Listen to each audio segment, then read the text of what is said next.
Hello, you guys, and welcome to Taking Back Her Brain with Love. I am life coach Amber Lynn, and I am so excited that you've joined me today. This is just an introduction video to get to know me, and I can get to know you.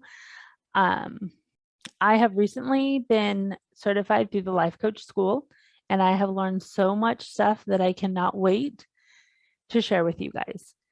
I am also a special education teacher, and I have been a special education teacher for 8 years. So I am so excited to share the neuroscience part coming together with self-coaching and really share all of my experience that I've had.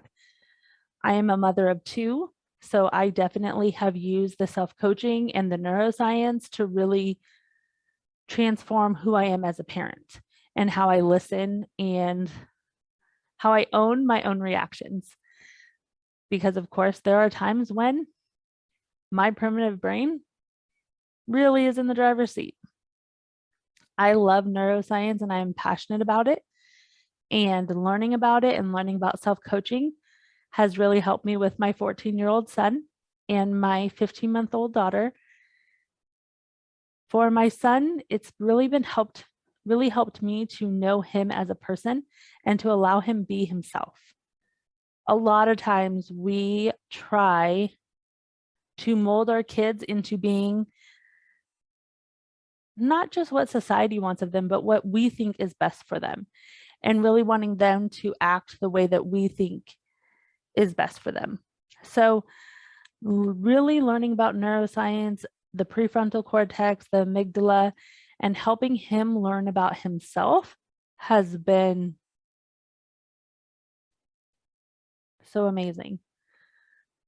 Also, being a special education teacher, learning about neuroscience, how the brain works, and knowing and learning about self-coaching strategies has really helped me become a teacher who teaches her students about the brain. So a quick little intro about the brain. Our primitive brain, in our human brain, we have a primitive brain that is right back here. That's where I'm used to doing this because when I teach my students, I do this. But we have a primitive brain back here that has a story, it has a narrative. And it is also, the primitive part of the brain has the amygdala that's supposed to be responsible for regulating our emotions. But it's also more like a threat detector.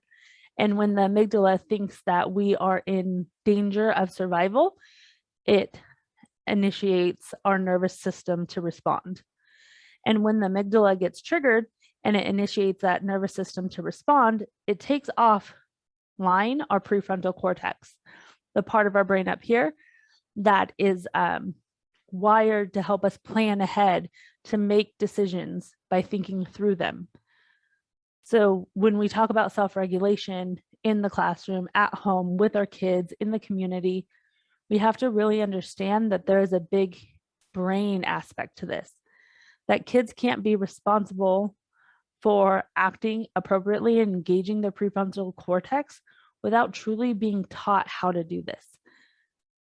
And it is a skill that needs to be developed because our prefrontal cortex isn't completely developed until our mid-20s. So think about that. I bet you know lots of adults who have a hard time feeling uncomfortable feelings, and they instantly and impulsively react. And then we look at children and they have a tantrum or they're upset and we want them to hurry up and stop. But that's also asking them to hurry up and get through an emotion. And sometimes the amygdala, when they send like that alert, it makes us truly feel and believe that this is a life or die situation, and our brain feels threatened. So learning about that helps us really approach children in a different way and help them learn about their body and about the brain, so that sometimes, I've had several students react impulsively and not know why they did it. And I truly believe them. I don't think it is always, students just trying to be mean. I think there's a lot of times that they do not get the credit for having an underdeveloped prefrontal cortex and an amygdala that's overactive. So now off my soapbox for neuroscience in the classroom, but being a teacher of 8 years, I definitely have learned a lot that I will share with you guys over different videos. But I just wanted to take time so that you can get to know me as who I am. I am a life coach, number one, and I have a passion for it. I love helping people step into awareness and really understand their brain and understand their thoughts and know where they are coming from. I am a mom, and I absolutely love being a mom. There is nothing in the world that means more to me than that. So I've really been able to use the self-coaching to learn how to be present. For me, that has been a hard thing, which I know most people who have a human brain, it's hard, but really learning to be in the present moment makes all the difference for me. Being a single working mom, the time that I have with my kids, I want to be there. I want to be present. And I'm also a co-parent.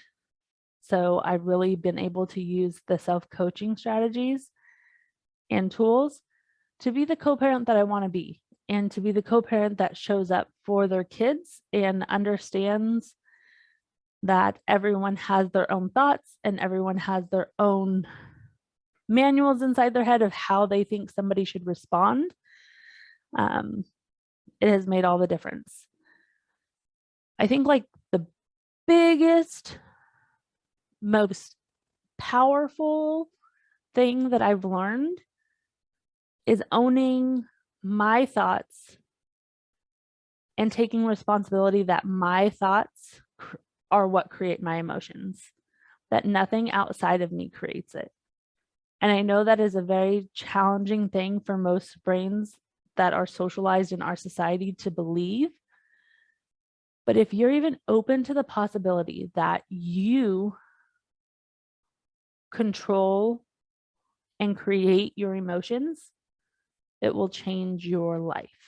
So I ask that you come back and listen to my videos and share with me your takeaways, and let me know if there's anything else that you want to know or learn about. If you have any questions, feel free to message me or email me at amberlynn, AMBERLYNN, at takingbackherbrain.com. I look forward to hearing from you and look forward to sharing these videos